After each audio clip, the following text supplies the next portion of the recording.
ഇന്ന് ഉച്ചയൂണിന് എന്ത് കറി വെക്കുമെന്ന് ആലോചിച്ചിരിക്കുന്ന ആരെങ്കിലും ഉണ്ടോ? എന്നാൽ പിന്നെ ഒന്നും ആലോചിക്കേണ്ട, അതാ ഇതുപോലൊരു കറി അങ്ങോട്ട് ഉണ്ടാക്കിയ സ്വാദിഷ്ടമായിട്ട് ഊണ് കഴിച്ചോളൂ.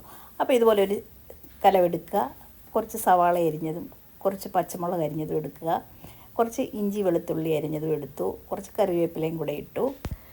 ഇനി ഇതിലേക്ക് അല്പം മഞ്ഞൾപ്പൊടിയും അല്പം ഉലുവപ്പൊടിയും കുറച്ച് കാശ്മീരി ചില്ലി പൗഡറും കുറച്ച് ഉപ്പും കൂടെ ചേർത്ത് കുറച്ച് വെളിച്ചെണ്ണയും കൂടെ ഒഴിച്ച് കൊടുക്കുക. എന്നിട്ട് ഇതേപോലെ ഒന്ന് ഇളക്കി കൊടുക്കുക. സ്പൂണും കൊണ്ട് ഇളക്കാതെ ഇതുപോലെ കൈ കൊണ്ട് തന്നെ ഒന്ന് ഞെവിടി അങ്ങോട്ട് എടുക്കുക. നന്നായിട്ട് ഞെവിടി എടുത്തിട്ട് നല്ലതായിട്ട് ഒന്ന് എല്ലാം കൂടെ ഒന്ന് മിക്സാക്കി ഇതിലേക്ക് കുറച്ച് തേങ്ങാപ്പാലാണ് ഞാൻ ഒഴിച്ച് കൊടുക്കുന്നത് കേട്ടോ. ഇത് രണ്ടാം പാലാണ്.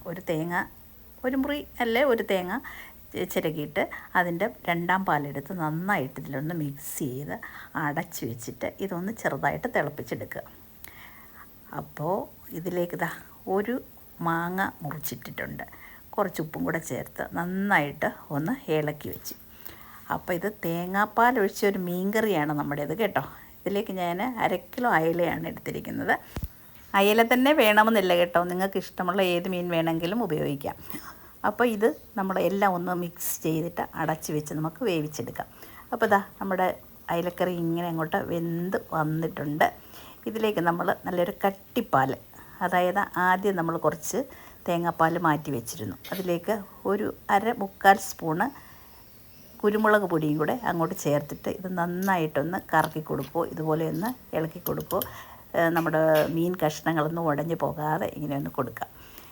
ഇത് ഇനി നമുക്കൊന്ന് വറുത്തിടാം. അതിന് വേണ്ടിയിട്ട് ഞാൻ കുറച്ച് വെളിച്ചെണ്ണ എടുത്തു, ചൂടാക്കി കടുകിട്ടു, അല്പം ഉലുവയും കൂടെ അതിലേക്ക് ചേർത്ത് കൊടുക്കാം. ഇനി നമ്മൾ സാധാരണ കടുക് വറുക്കുന്ന പോലെ മുളക്, ഉള്ളി, കറിവേപ്പില എല്ലാം കൂടെ ചെറുതായി മുറിച്ചിട്ട് അത് മൂത്ത് വരുന്ന സമയത്ത് അല്പം കാശ്മീരി ചില്ലി പൗഡറും ഇത്തിരി മഞ്ഞൾപ്പൊടിയും കൂടി ഇട്ടിട്ട് സ്റ്റൗവൊക്കെ ഓഫ് ചെയ്ത് ഇത് നന്നായിട്ടൊന്ന് ഇളക്കി കൊടുത്തിട്ട് നമ്മുടെ മീൻകറിയിലേക്ക് ഇതൊന്ന് ഒഴിച്ചു കൊടുക്കാം.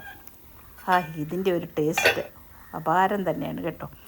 അപ്പം ഇന്ന് മീൻ വാങ്ങിച്ചിട്ടുള്ള എല്ലാവരും ഇതുപോലെ തന്നെ ഒന്ന് കറി വെച്ച് നോക്കിക്കേ, വളരെ ടേസ്റ്റോടുകൂടി നമുക്ക് കഴിക്കാൻ പറ്റും. അപ്പോൾ എല്ലാവരും ഇത് ഒന്ന് ഉണ്ടാക്കി നോക്കുക ചോറിൻ്റെ കൂടെ.